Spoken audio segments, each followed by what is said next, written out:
ابھی ابو الحسن لوشا کے میدان میں ہی تھا کہ گرناطہ میں اس کے ولی عہد ابو عبداللہ نے بغاوت کر دی اور گرناطہ کے تخت کا مالک بن بیٹھا۔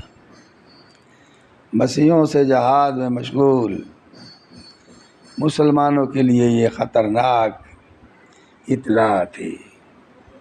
لوشا کی فتح کے بعد وہ ابو الحسن کی سربراہی میں اندلس میں مسلمانوں کی نشاط ثانیہ کا خواب دیکھ رہے تھے۔ ابو عبداللہ کی بغاوت نے ان کے ہوش اڑا دیے اور سلطان ابو الحسن کو مجبوراً الوشا چھوڑ کر مالکا میں پناہ لینی پڑی۔ یعنی اس نازک دور میں جب اہل اندلس اپنی بقا کی جنگ میں مصروف تھے، ابو عبداللہ کے اقتدار کی ہوس نے گرناطہ کی سلطنت کو دو حصوں میں تقسیم کر دیا۔ بجائے باپ کے ساتھ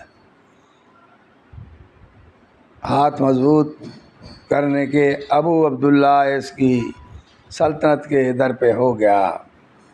دوسری طرف مسلمانوں کو منقسم دیکھ کر شکست خوردہ فرنینڈی کو حوصلہ مل گیا اور اس نے مالکا پر حملہ کر دیا۔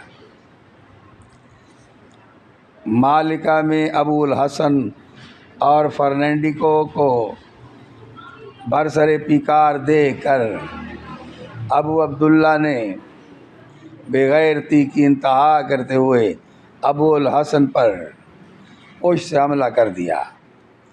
ابو الحسن تجربہ کار سپہ سالار تھا۔ اس نے ایک طرف تو مسیحیوں کا ڈٹ کر مقابلہ کیا، دوسری طرف ابو عبداللہ کو واپس گرناطہ جانے پر مجبور کر دیا۔